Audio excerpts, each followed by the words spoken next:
Welcome back, second day. A bit cooler in the morning, but heat is promised for the afternoon. Don't worry, but we keep having air conditioning here. So today the talks will be a bit more advanced and also a bit shorter. And it's a pleasure to introduce the first speaker, Emad, who is actually working at Nokia Bell Labs, but also has a small affiliation with COSIC, and he will explain you zero knowledge. Emad, take it away. Thank you so much for the introduction. It's a warm day, and I hope to entertain you with some hot topic in industry, but not too hot that you will feel overwhelmed. So today I'm going to talk about zero-knowledge proofs and applications. Zero-knowledge proofs is an oxymoron.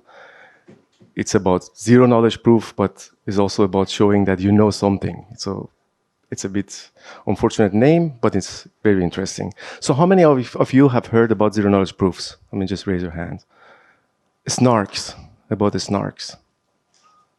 Okay, some hands. So today, my goal is to give you some intuition about these cryptographic concepts that they have a lot of applications in industry and also in academia. People use them a lot. My goal is not to teach you all the theory.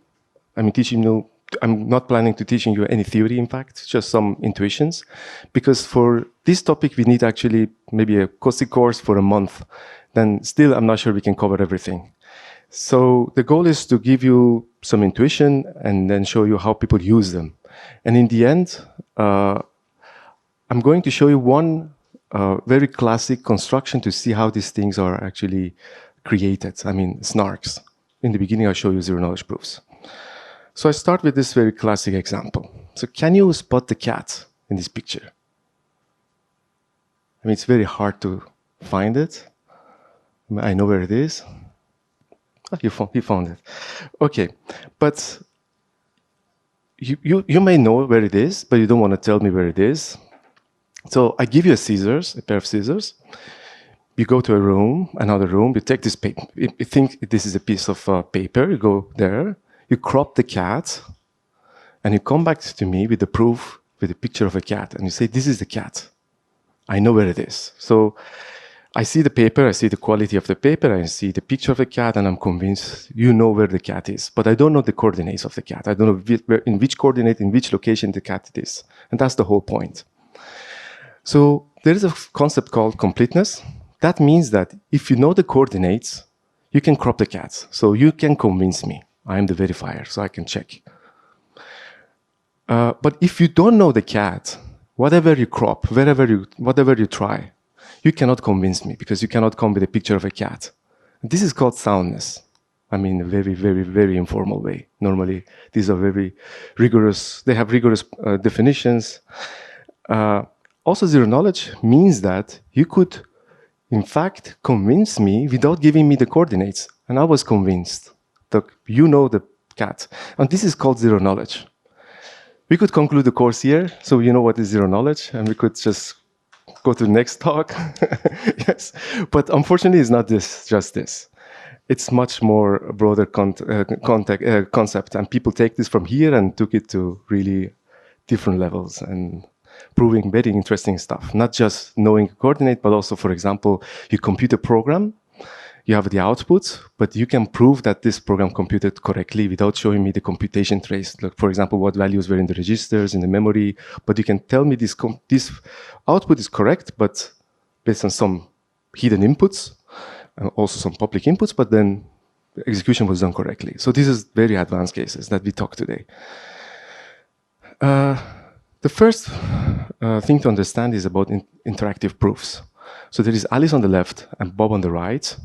So these protocols, they typically have this three stage. So Alice sends a commitment to Bob, Bob sends a challenge to Alice, and Alice provides a proof, and Bob verifies the proof to see it's correct or not. And in our example, Alice would claim as a commitment, I know the coordinates of a cat. And then Bob would say that, prove it to me as a challenge. And then Alice would go and crop the cat, and with her statement, she would provide this proof to Bob, and Bob would just check the cat, the picture, check the quality of the paper. He sees that this comes from the same paper and some other constraints, and then he would accept or reject the claim. So this is like very classic interactions. We have also non-interactive proofs, but here today I'm not going to talk about non-interactive proofs. I will talk about them, but I don't explain how we make them non-interactive, but we will see later. So completeness is that if the prover is honest, the honest verifier always accepts the proof. We saw it in the previous slide. Also, if the claim statement is not true, the verifier rejects the proof. And this is to protect against the malicious prover.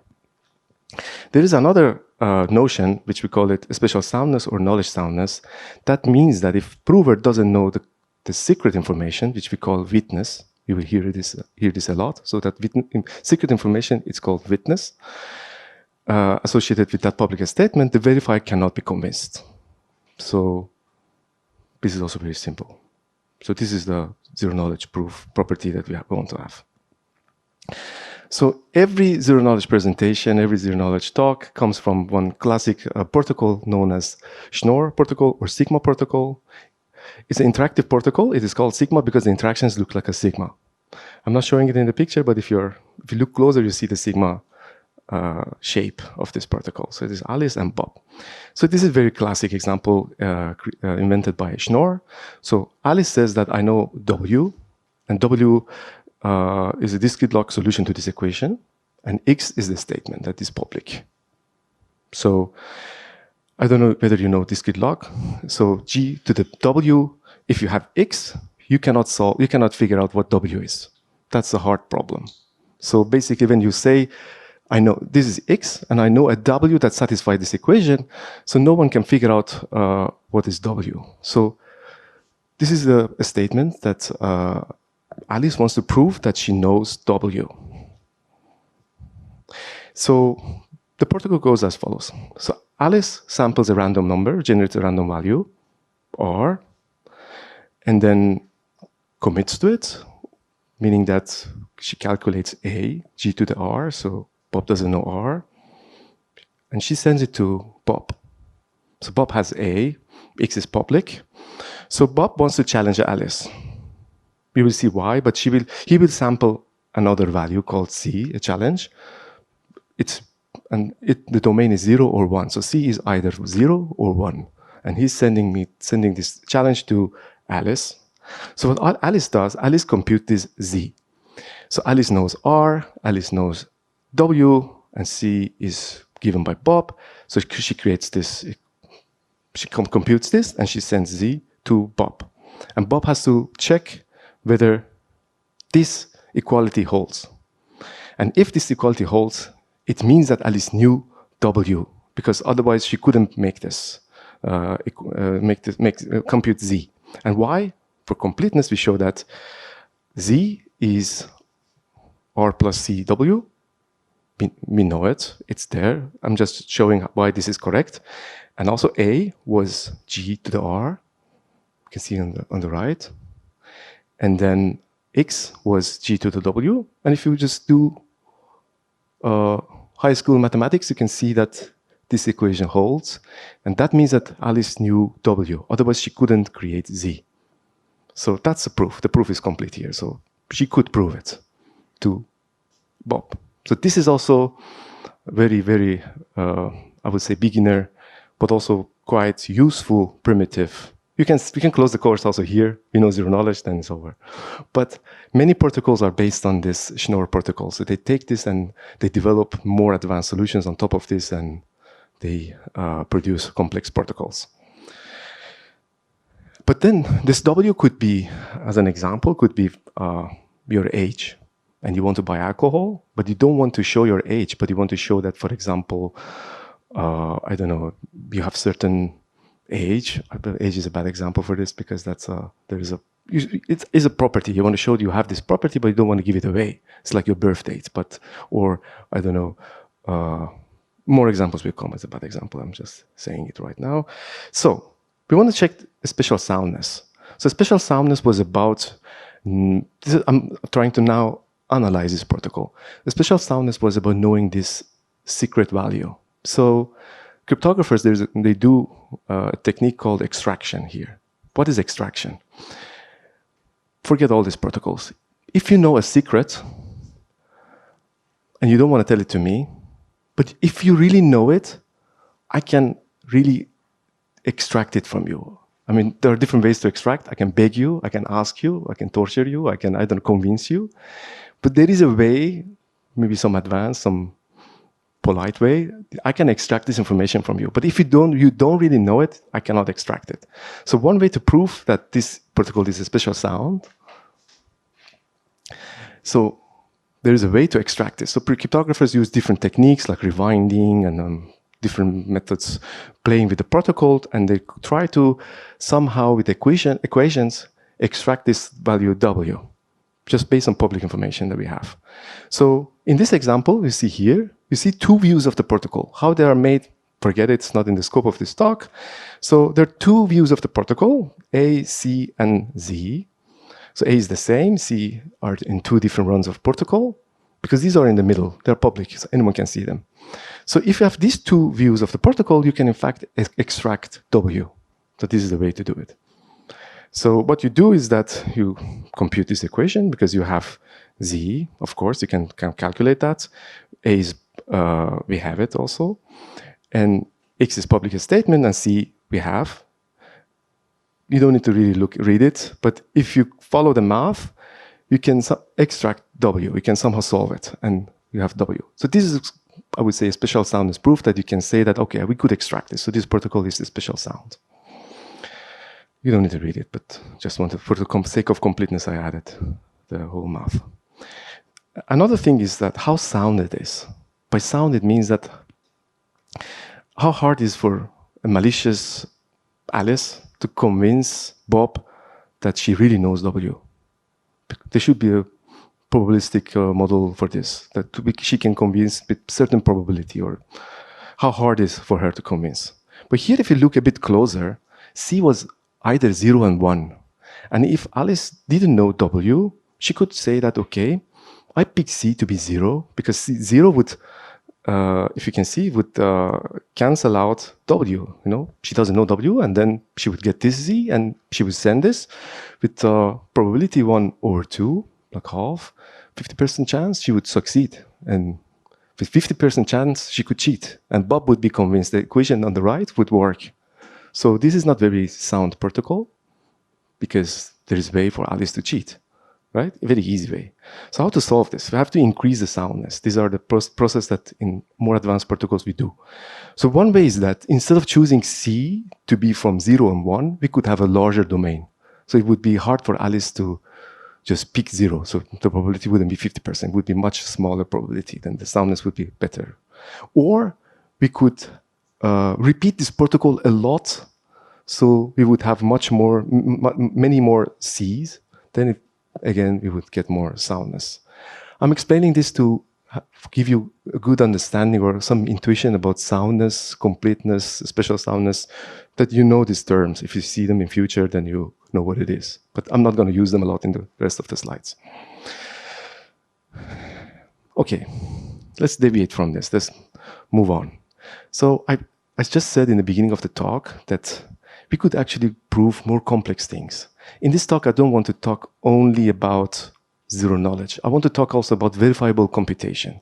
Because in industry, especially in the blockchain industry, you hear a lot ZK, zero knowledge, but what they mean is not really ZK. When they say ZK, they mean verifiable computation. So these two are really entangled together these days.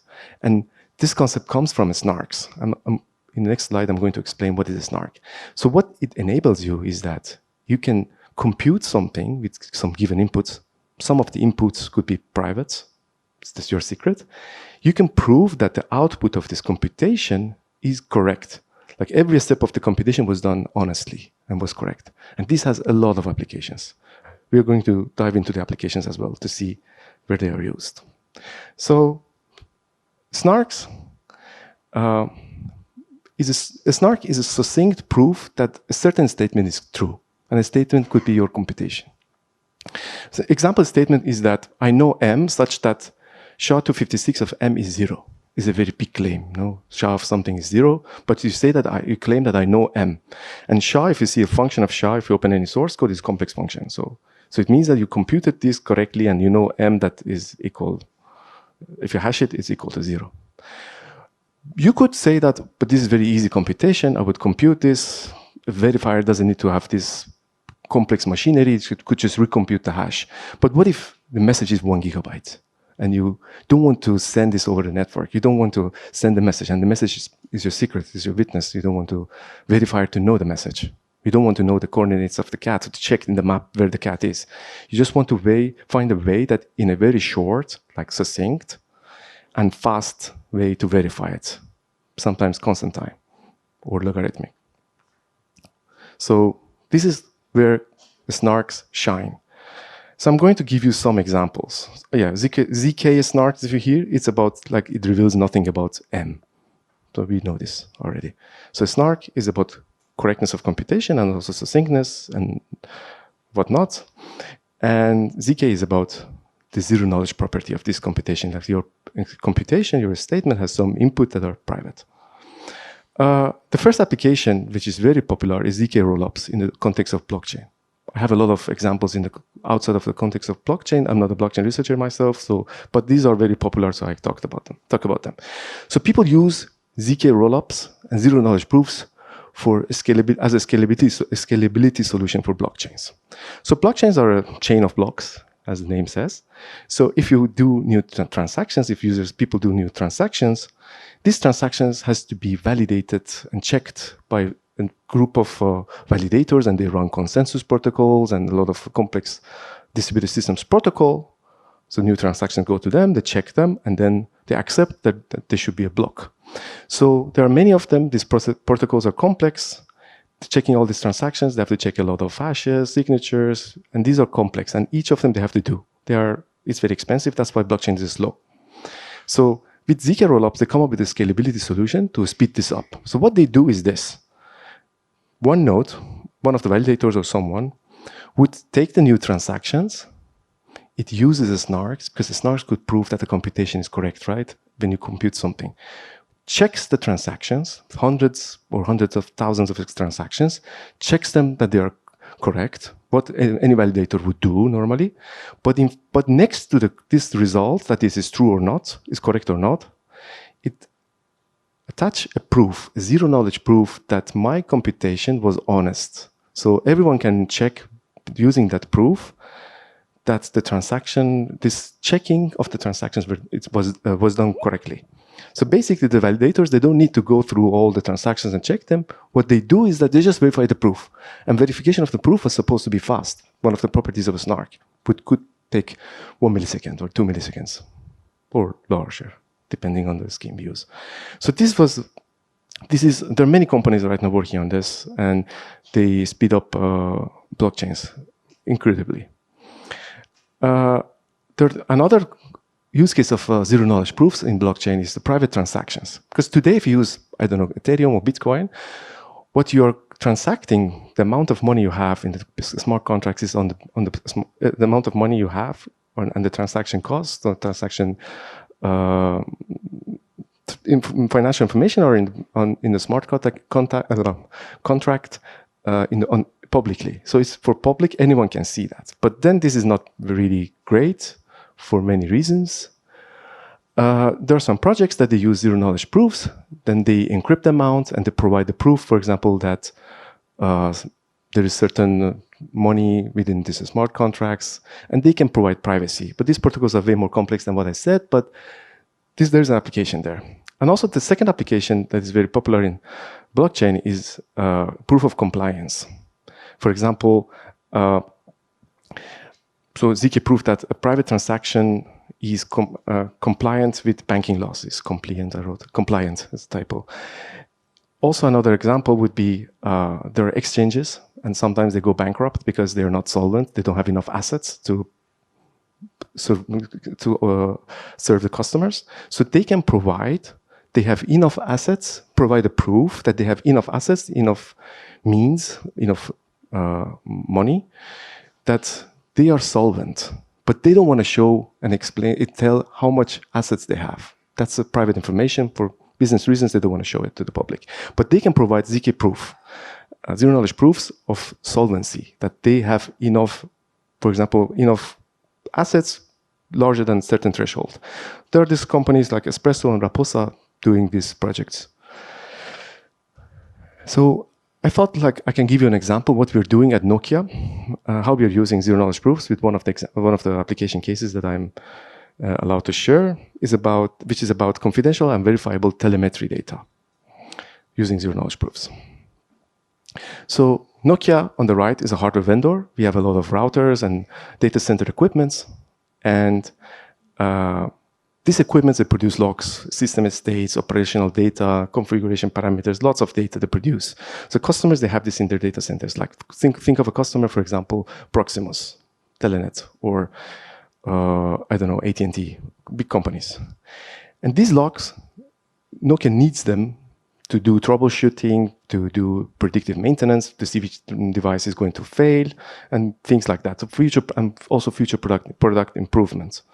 But these logs are very sensitive for the customers, so they don't want to share these logs with Nokia easily because they contain network information of the data centers, softwares in them, and many other information that, if they are leaked, they're very valuable for the competitors of these customers.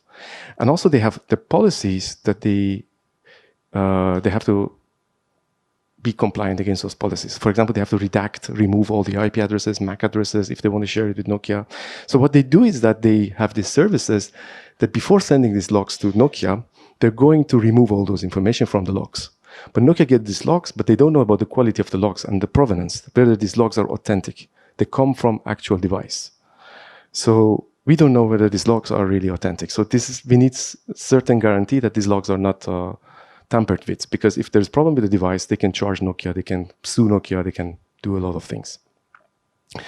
So the customer requires confidentiality and also computational integrity, because, as I said, and Nokia, which is a vendor, requires authenticity and provenance. They want to know data comes from the routers. And also they want to know computational integrity for that sanitization process, for that scrambling when they are removing and redacting those information. So what we do is that, so the logs are accompanying a signature that comes from the device. The signature will help us to check that the logs come really from the device, because the private keys are in the device, hard-coded in the hardware. So when there's a sanitization process, this process happens using a snark. So you do computation, but then you can prove this computation was done correctly. So what we do in this computation, we verify the signatures. So we are sure the verification of signature was done correctly, and it was accept. And they sanitize the code, so we know what is exactly sanitized. We can have a proof. They don't do further things. And they are compliant to the policies. So what they do, they send the logs, and next to the logs, there are proofs. And with these proofs, we just verify them, and we know that given this proof that compresses all this information in it, we know that the logs are authentic, that they come from actual device of Nokia because the signatures were verified by a snark. And also, the customer data is confidential because this reaction happened and they are happy. So this is a use case that we, in fact, explore. And we are in the deployment right now. Not deployed, but in the process of deployment. Another very interesting application is fighting disinformation. You see this picture, we say that cruel people, like they are killing this guy. You see this in news agencies every day, but then this is the full picture. But then they're giving him butter. Then are they really cruel? Or you see this picture without the gun. You see that they're just feeding this guy. What a nice people. But then you don't know. You cannot judge like what is correct, what is the truth. So they're taking pictures and they're doing modification on the pictures. I mean, journalists and malicious journalists, I would say. So how we can ensure the authenticity of the pictures? So this is a problem that I think at Stanford, they look at it and they really made it, optimized it. And it's very interesting. I'm going to explain how they do that and what's the context of this research. So modern cameras, like Sony, I think most cameras right now, there are signing keys in the camera. So whatever you take, whatever pictures you take, photos, so they come with the metadata. Always the cameras has attached some metadata to picture, but now what they do is that they use these keys in the device and they sign this metadata. So the signatures you can check by the browser, and you can check the picture was not forged because it is signed by a picture which was by a signature key which was in the camera, hard-coded, baked in the camera. You can check the timestamp because they cannot show you a picture of a, I don't know, certain manifestation or demonstration somewhere from a week ago, but in fact the picture was from 2 years ago. So you have all this data signed by the camera, and they're verifiable by the browser today. You can even check the Rolling Stone magazine that I will show you later, that they have all this information there. It's available today. But there is a caveat here. When you take a picture, I think some of you might have cameras or even on the phones. What we do is that we always modify the picture a little. Like we change the brightness, make it nicer, or make it black and white, or I'm presenting here to you and there's a picture of me, but there's a cat passing by. It's just, that cat, I have to crop it. And you want to crop that cat. So people modify the pictures, but the moment you modify one bit, the signature doesn't verify anymore. So this is a challenge. So there's a standardization going around called C2PA that they're trying to standardize the process of these modifications. And also in journalism, certain modifications are allowed. So they have their own associations and their own regulations, which I'm not aware, but there are certain operations that are allowed. For example, how many millimeters you can crop, how much you can change the brightness. Certain things professionally are allowed. So how we can do this? Because the signature is not verifiable anymore. So how we can do this using zero-knowledge proofs? This is a question that researchers at Stanford, they asked, and they found a solution for that. So what they do is this. So you take a picture, you have this small picture, which could be really huge because it's like, it could be, I don't know, 24 megapixel, I don't know. Could be a very big picture with a signature. The signature is this blue thing I put there, signature of the metadata. You give it to a snark machinery, as we discussed. So whatever we compute in the snark is verifiable, right?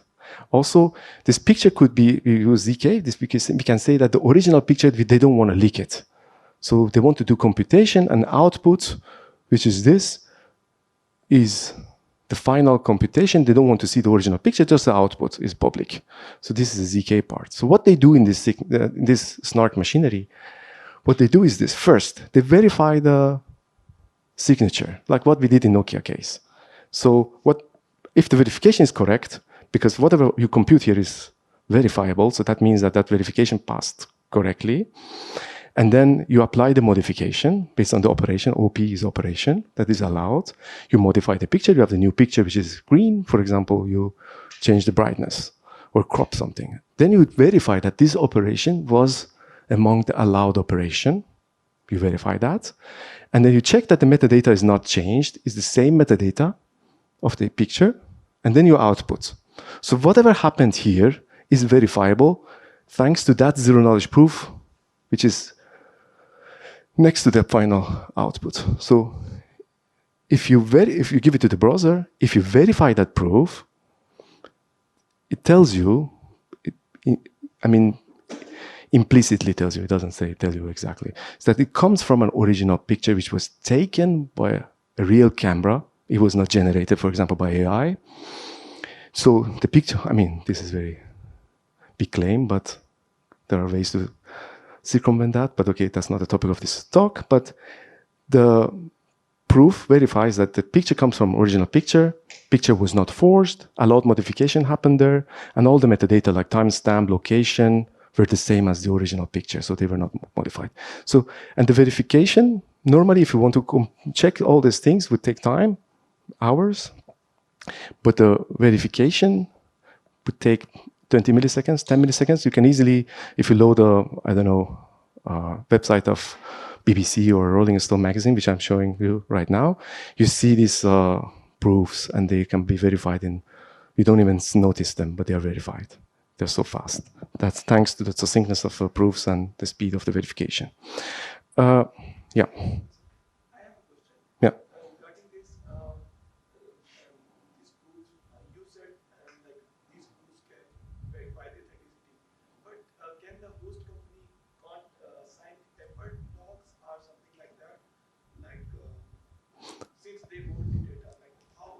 Yes, but in case of Nokia, I think you're talking about Nokia. So in our case, we bake this in the hardware. So the Nokia hardware is there. They don't have control over that. I mean, that's not in the threat model. Of course, if they can like use side channels and manipulate the hardware, they can mess with that. But then we use hardware technologies to protect the keys and then the locks. For our story starts from the moment the locks come out of the device signed.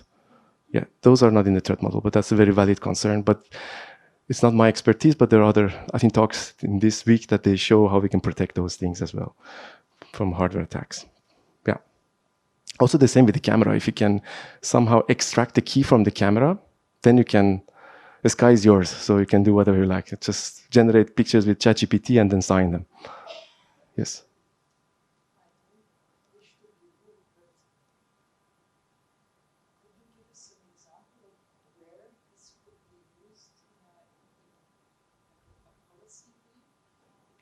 Mm.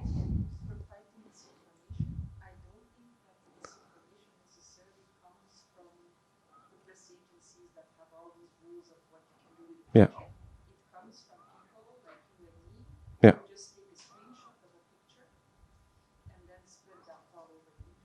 Yeah, I think no. This is one way of fighting disinformation, I think, in the community of journalists. But that's a very bigger problem. This cannot solve that. That's one method to protect certain problem of fighting disinformation. That's very correct observation. This is not going to solve that. But these are the applications of zero-knowledge proofs that people tried. And that's what I'm showing. But that's a, I think, separate topic for a separate lecture. Very correct observation. Yeah. So, but what they did in Stanford was not just this, because running this snark verification, because of the succinctness, verification is really fast, but proving time to compute this is very slow, because these pictures are really large by complex professional cameras. So what they did a lot of cryptographic contributions to make this faster. From hours, they brought it to 4 minutes or something like that. And this is an active area of research that people are improving all the time. Okay, and there are a series of papers that's not updated. There are many more papers. So I can show you actually how Rolling Stone, wait, I think I should have a, maybe I leave the presentation mode.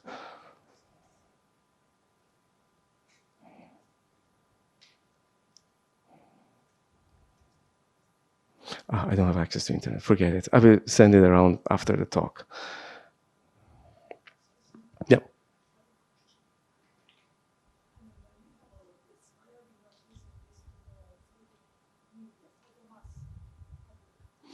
People are researching that. I mean, for videos and everything.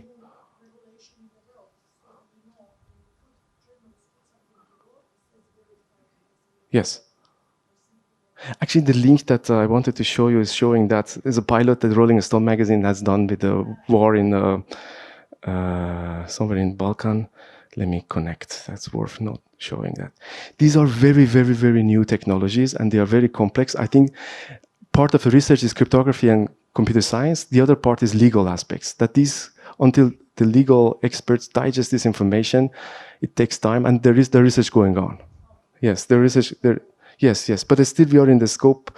I think I would say the progress is in to make them efficient. They're not fully very efficient. So the moment that they are more mature, which we are getting there, I think the legal experts and policymakers, they should look into these technologies. I know there are projects going on. Even we are collaborating with CTIP in KU Leuven, the legal department, for another project for authentication protocols, that we are using the same technologies for authentication, and they are advising us. They are trying to tackle the legal challenges.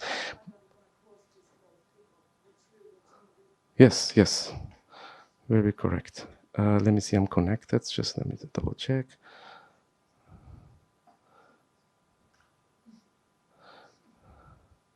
I don't use university network because that's a Nokia laptop.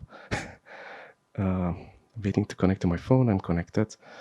Okay, here. So this is a pilot they did with Rolling Stone magazine. If you see on top, investigation.rollingstone. And if I find my mouse, somewhere, do you see my mouse? Okay. This is the archive, because this is a pilot they did with them. So you see these documents. So I checked this one had the zero knowledge proof. That's why I'm going to there. For example, this is a very confidential document. Some parts are redacted. So original picture, signature doesn't work. So the idea is that there will be this eye on the pictures. So if you open this metadata information, if you go down, so you can see what happened to the picture. For example, it was a screenshot from the archive, and then they redacted the text. These are the operations, and there is zero knowledge proofs here. And then you can look it up, but this is already verified by the browser. So, sorry? Yes, it's on the website, but it's not on the general Rolling Stone website. You cannot find this there. But I will share the slide. The link is there. You're from yeah, yes, but thanks to zero knowledge proofs, you won't see the redacted part. If you can see the redacted part, probably you solve some difficult mathematics problem. Then you have other things to show, I think. Yeah. The first implementation is in JavaScript, surprisingly. I don't know why, but people are crazy. I think that for the same reason, probably. But nowadays, it's much more advanced. But this is this research from Stanford. If you search ZK proof, ZK photo or something, you will find it. But I will put them in the slides, and the slides I will share them, and you can check them and find them. This is very interesting research. I also really like it. Let me... If I find my mouse...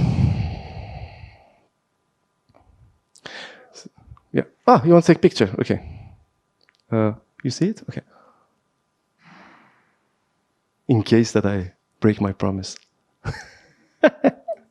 It's a proof that you were here, but we don't know where you're sitting. See, zero knowledge proofs are everywhere.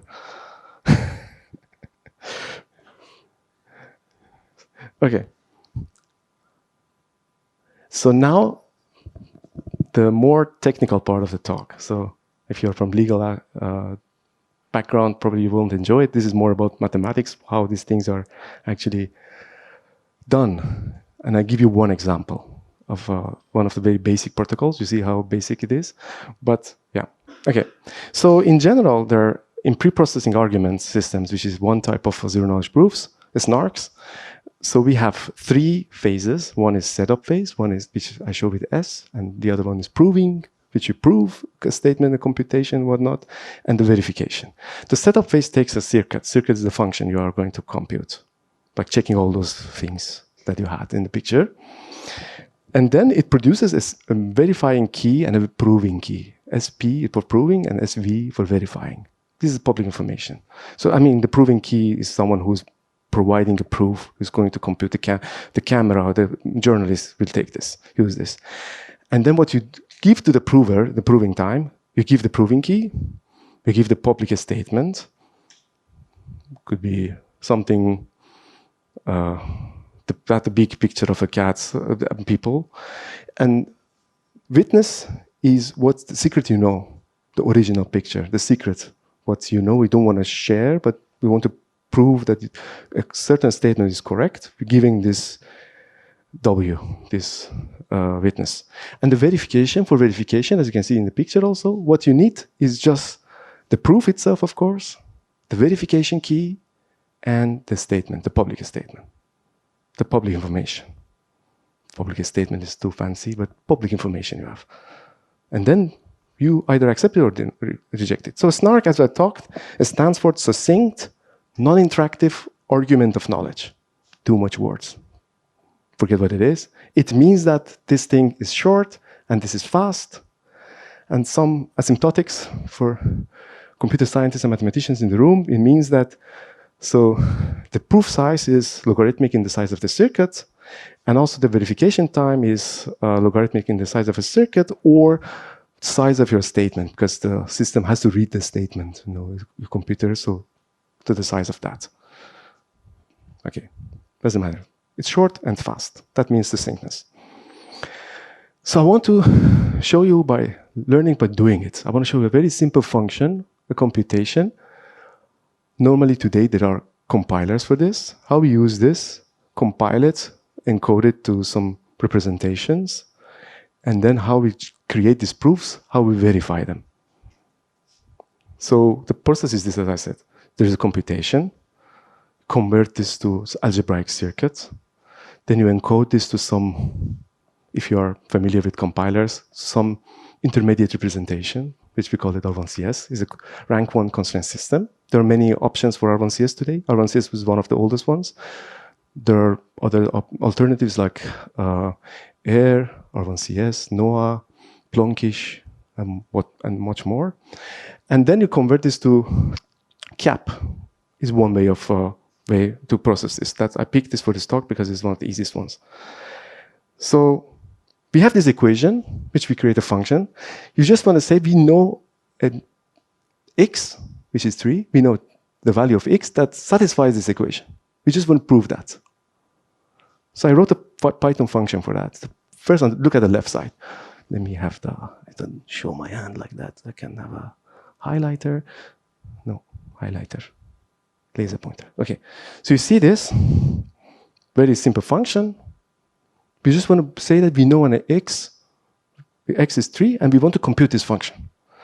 So you need to flatten this because we are working with quadratic forms. Quadratic form is a very fancy name, which means that every line, every statement on the right side, there should be only one multiplication or many additions. Addition doesn't matter. So you somehow compile your function like that.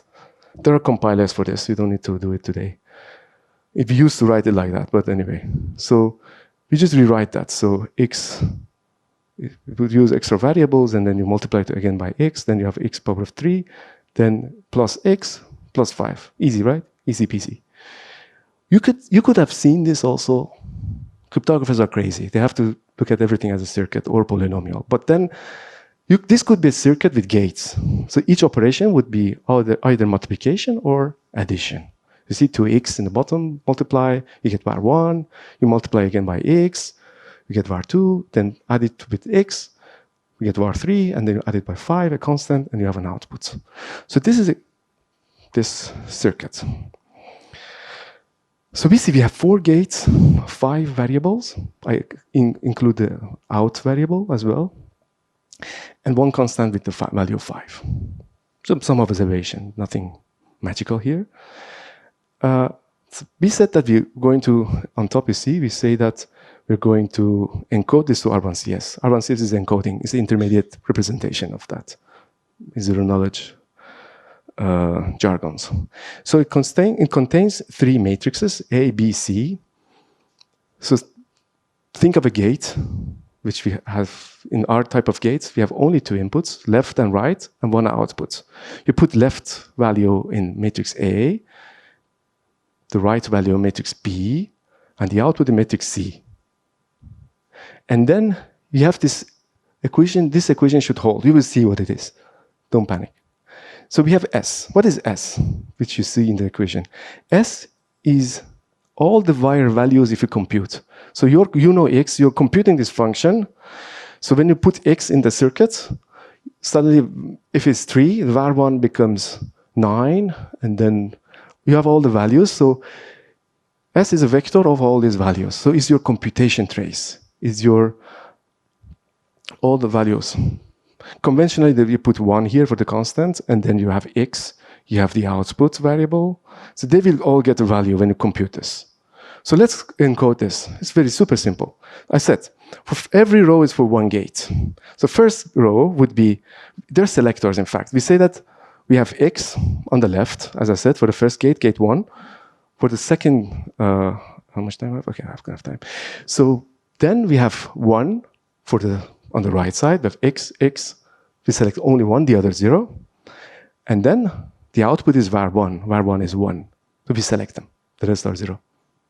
Following? Okay. And then for the second gate, we have var 1. I messed up the right and left, but here it doesn't matter. So var 1 is selected. Then x is selected because it's the input. And the output is var 2, variable 2. Then for the third gate is addition. Addition in R1CS are treated in a special way. Bear with me, but this is how it is. So we have x and var 2. We select them both on the left side. This is how it is. Accept it. And on the right side, we say, because it's addition, we pick 1. It's a Yeah, it's treated as constant. So we pick only 1, and the rest 0. And the output is var3. And then, so we have a constant. I said 1 is reserved for constant. We put 5 there. And then, and also it's an addition. So var3 is selected as input. And then we pick 1 again. And the output is out, the variable. So we encoded this function into this circuit. So you can see this is a very basic function, but a regular function, people are trying, for example, machine learning inferencing, like very large networks. The functions are huge, or even people are trying for training. I know a project that has trainings, and they have more than billion gates. So it means that this matrix would have billion rows. It would be a lot of rows. And these are huge, but normally you don't write them yourself. There are compilers, you write the program, they compile it. But then you will see why they are expensive, why I said proving time is expensive. Yeah. Yeah.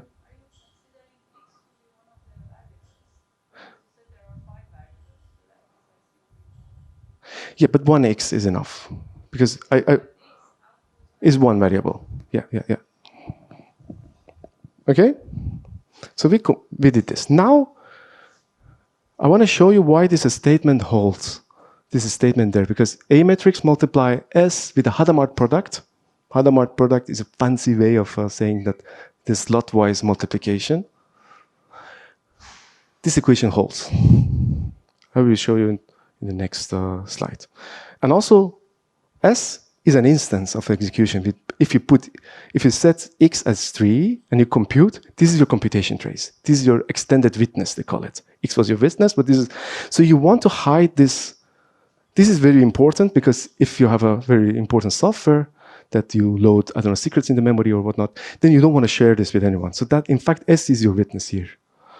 And these are all the values that you have for them. One instance. If you've done this correctly, this equation will hold. If you don't do this correctly, there will be discrepancies. You will see. I just move everything up. Nothing new. Same equation, because I need a space on the bottom. Okay. Let's grab the last gate. Like the input was 5 and var3, and the output is out. So we use S. S is on the left. I mean, the picture should be on the right, but I borrowed this from some source. So S was this instance we had on top. And if you multiply this like regular multiplication, like dot product, like we have in matrices, like make this vector multiplication, if you multiply this, it's like 5 plus 30 is 35, and the rest are the 0. Multiply, we have only 1 here, the rest are 0, 1. And here we have only 35 is 0. This is a correctness checking. So we check that this line is 0. So that was correct, because the output, so that means that this execution trace for that case is correct. And we have to check this for all gates. And as I said, we could have billions of gates, or millions, or many. So it means that to check the correctness, we should check all of them. So this is a lot. So our goal is to avoid checking that, because otherwise it would be easier for the verifier to just recompute everything. That would be faster. So our goal in zero-knowledge proofs and snarks is to somehow compress this computation into checking one random point, something like that. Okay. So now you can multiply, you can check this equation for every row. I just picked the last gate. By the way, we call each of them constraint, one constraint. That's one constraint. Now, the trick starts from here. We want to create cap. We talked about cap after R1CS. If you remember in the previous slide, on top, we have R1CS. Now we have, the next step is cap. So we have to interpolate column-wise. What that means? Too much words if you are not a mathematician. So it's very simple. Basically, you take the first column. These are the values. You index them from 1 to 4. It's like x and y.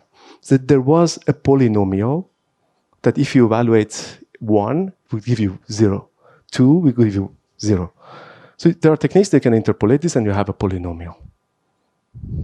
So it's what I said. A1, 1 is 0, A4 is 5.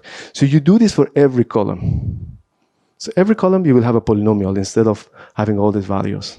This interpolation also can take time because if you have millions, billions of elements, and the degree of these polynomials are huge, that's why most zero-knowledge proofs, they require a lot of memory. Not all of them, but majority of them. So the same equation somehow holds like that. If I generalize it, the one we had on top with the polynomial notations, this is this. Accept it. You don't need to really dig into it, why it is like that. So it's the same thing. So this should be equal to 0.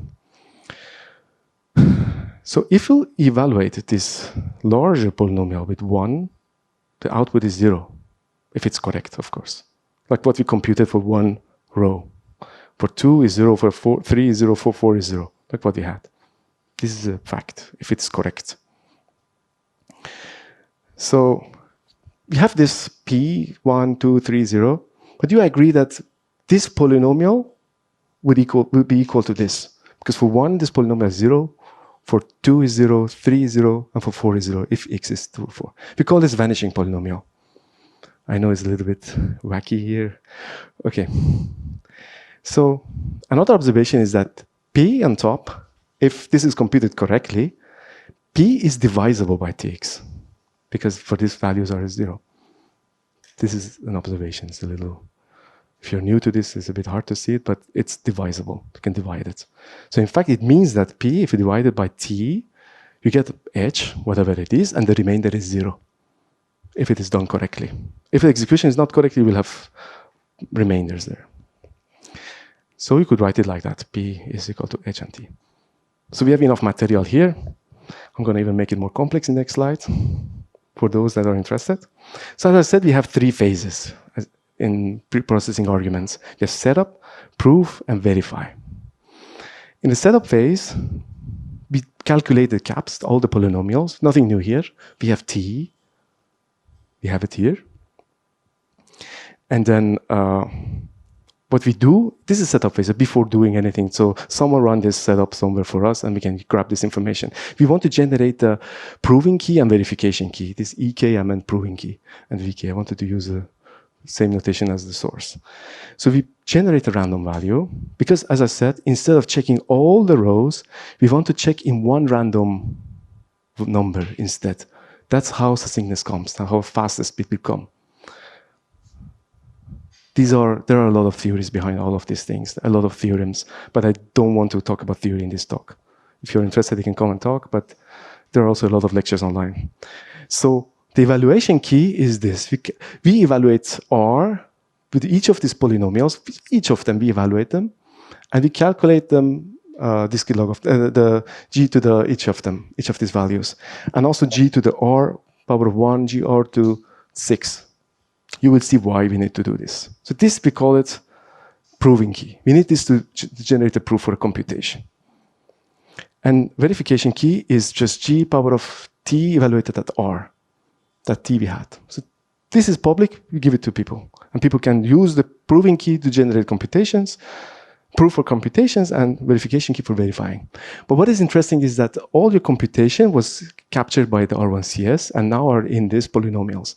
So this is preprocessing, which means that you need to know the function in advance to generate this preprocessing information. So it's not like transparent and smart. So it's not for all sort of functions. These are like extra terms for people that are interested. So like if you are familiar with GROT16, it works somehow like this. It's one of the mainstream schemes. So what we do for proving? So we run the function, like the redacting the document, we run it. So by running the circuit, we have the circuit, we can populate the values S, the instance. So we have one valid instance.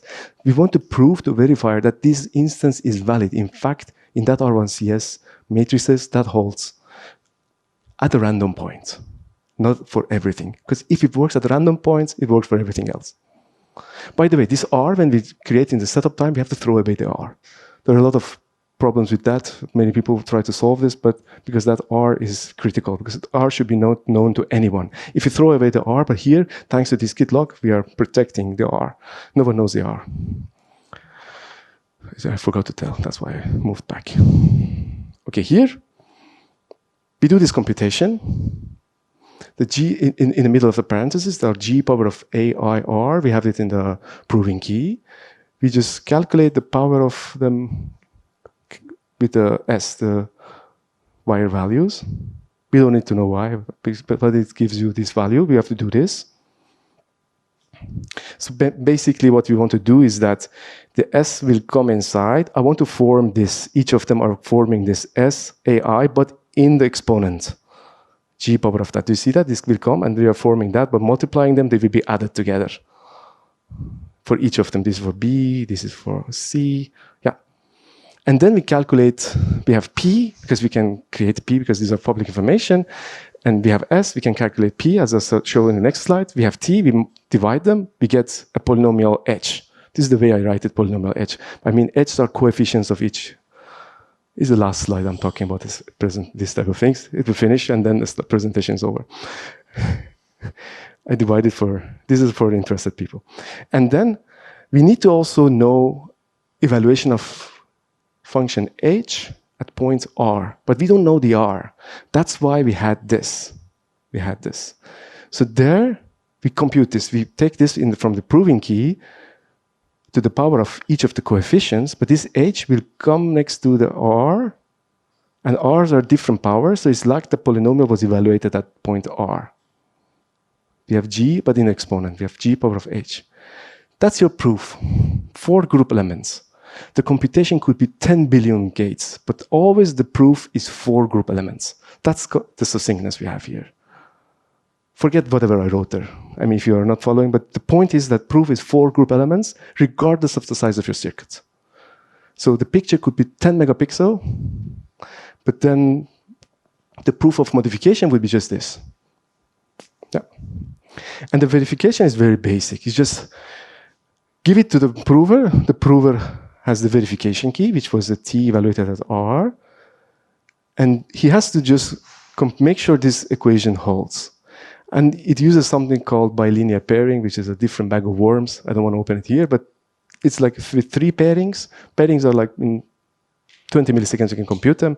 With 3 pairings, in a constant time, meaning that regardless of your circuit, this is always this computation, and you can verify that this is correct. Like Alice and Bob in Schnorr protocol, that they had to check the correctness, that's it. And they can verify that. And verification is super fast.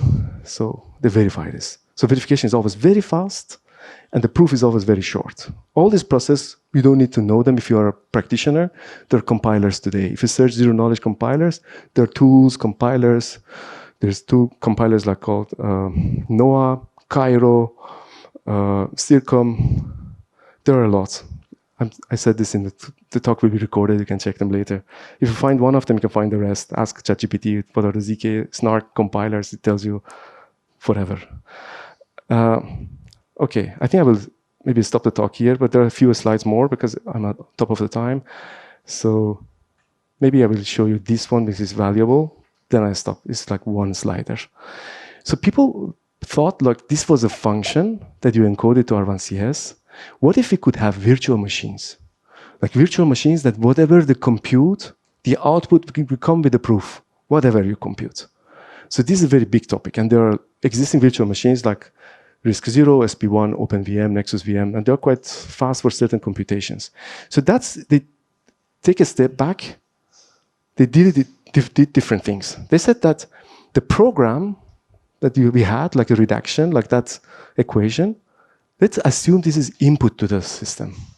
And any virtual machine has an intermediate it has a instruction set, right? Like a RISC-V, like 80, 86, or WASM, or whatnot. Let's write circuit for the instruction set. Like there is move, there is add, there is jump, all these things. You do something, you read something from memory, you put something in the disk, you do increments, you do other things. You write circuit for that. Your program, when it's compiled to this instruction set, you normally say, okay, do 2 adds, 3 jump, do this, that. That's the input to this, to the program. So the circuit is fixed for the instruction set. So what it outputs always can come with a proof. But these are a bit complex because you have to also check memory consistency. You read values from registers, you write value to registers. You have to check the registers are consistent. But this is very also practical. With zero knowledge of zero knowledge, you can, in fact, have verifiable programs with just running virtual machines. This is a very interesting area to look. Yeah. And there are some learning materials. I will provide this in the talk. So I will conclude here. Yeah.